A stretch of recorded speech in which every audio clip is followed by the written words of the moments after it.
Hello, everybody, and welcome back to the Geeky Leaks podcast. I'm Liam. And I'm Josh. And this is our new set. It is. It's pretty sweet. We're in the kitchen set. We're in an undisclosed location, a.k.a. Josh's apartment. Yeah.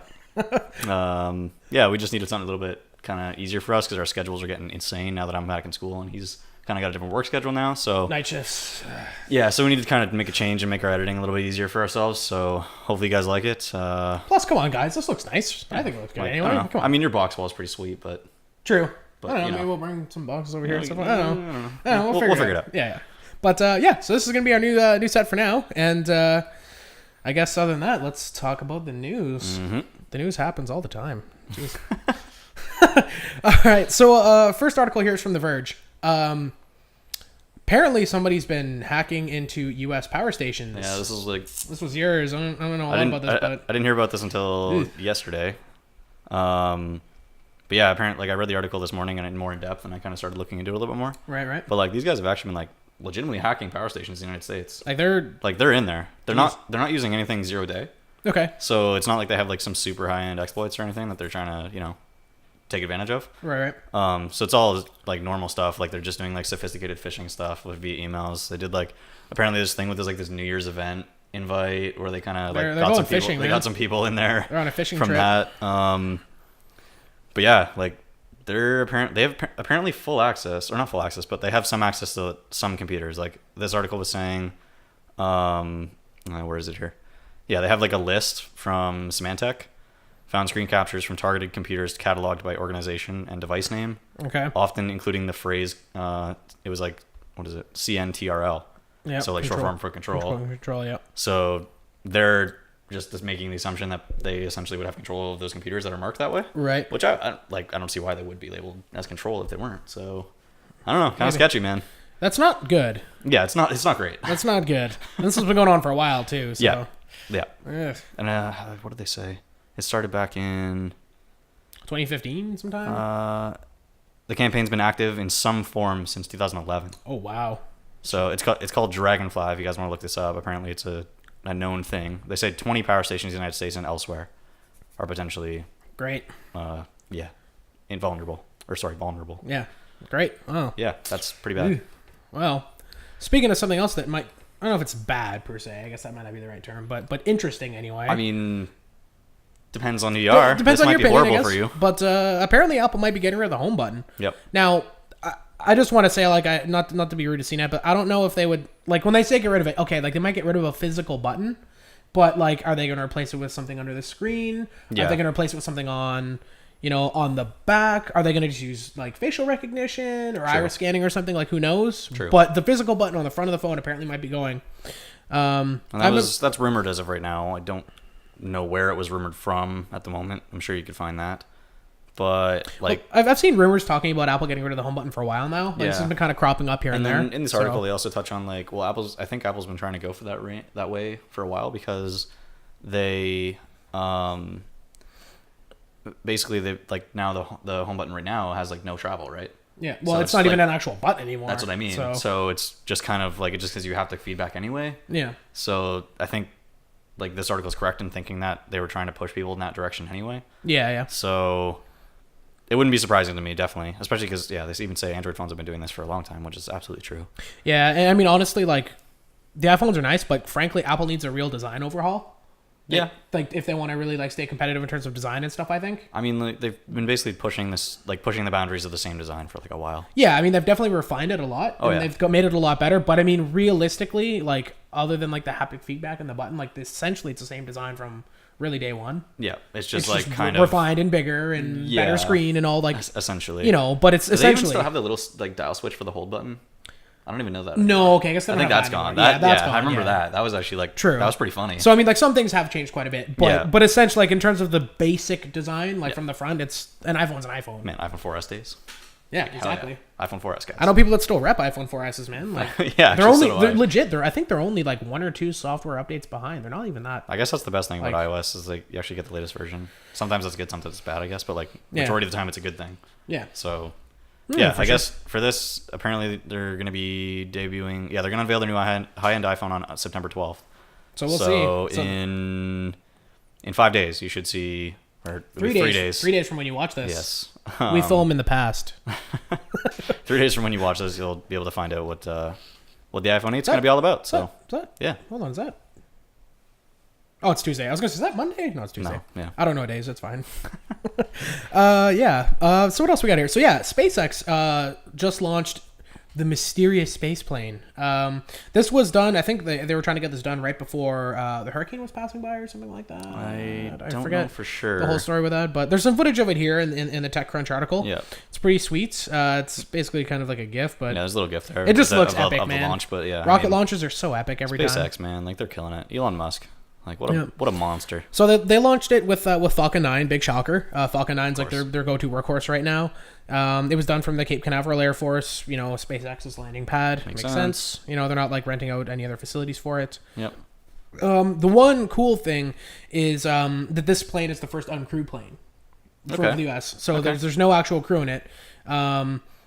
It's which is pretty cool. I mean, it's interesting. I guess they're gonna be doing like a I want to go say self-flying, but you know what I mean.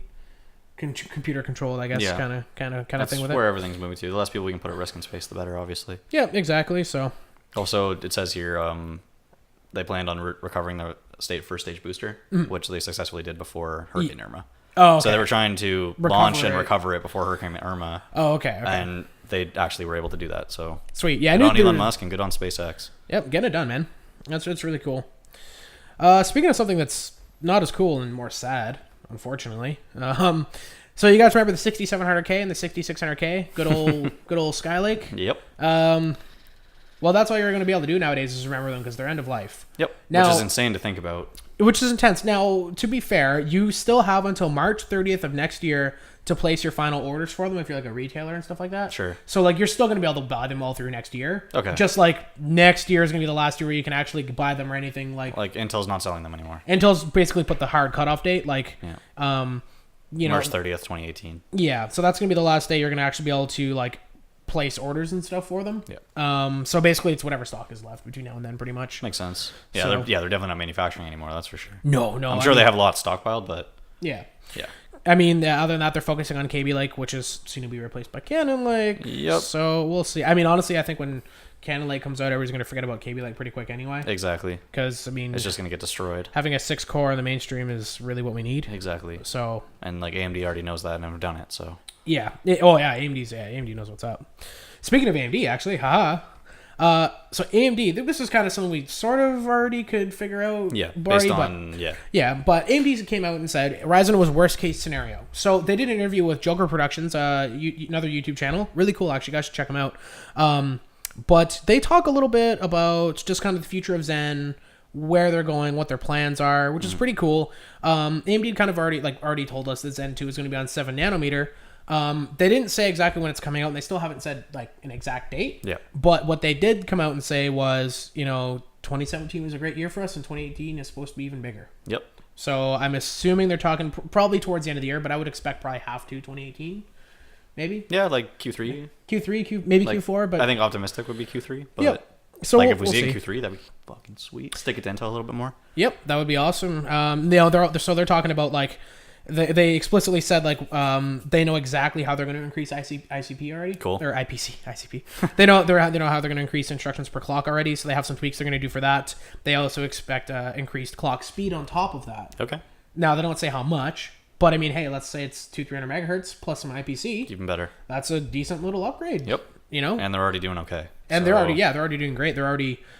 Like, depending on what game you're playing, they're already on par with Skylake and Skylake CPUs clock for clock. Yeah, so depending if they on get an IPC gain and they get a clock speed gain, then they're pretty much going to be right where Intel is. Yep. Which is sweet. So, I mean, obviously Intel's next generations obviously might be slightly higher, I imagine. Of course, yeah. But, like, they're catching up, which is the main thing. Yeah, and the other thing they talk about, too, was about higher core counts being utilized in games. Because, I mean, not all, obviously, but a lot of games are still, like, 2 threads, maybe 4. Mm-hmm.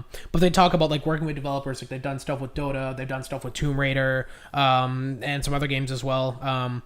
and just being able to incorporate like more threads into upcoming games. Yep. Which makes sense, especially as further we go into the future, we want to see more DX12 titles. Yeah, exactly. Especially those being able to utilize more threads, because that's one of the whole things with DX12, right? Yeah, we want to move on to DX12 and forget DX11, obviously, even though DX11 is amazing compared to DX10 or 9. Yeah. Well, frankly, DX11 is pretty much what 10 should have been. Yeah, it was like, yeah. Honestly, I mean, I remember when DX10 came out, and it was like sweet, like it looked way better, but it was very short-lived. Yeah. Like DX10 and then they're like, DX11. Just DX11. We're like, oh, okay. Yeah. Like, sold.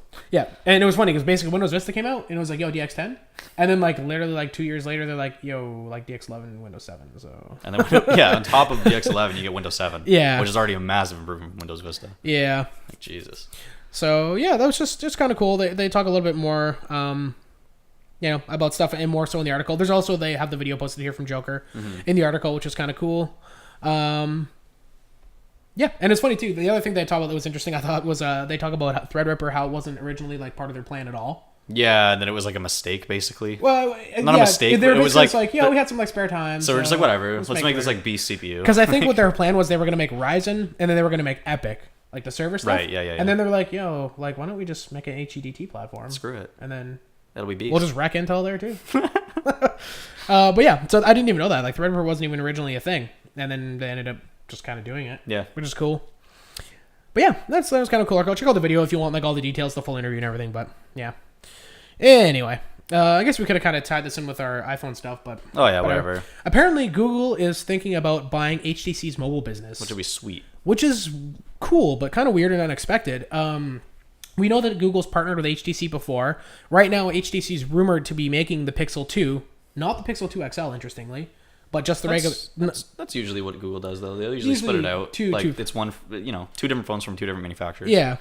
Apparently HTC is allegedly making the Pixel 2. We don't have anything super confirmed on that yet. But Google is apparently looking into buying them. If this article is to be believed, then apparently the deal is almost done.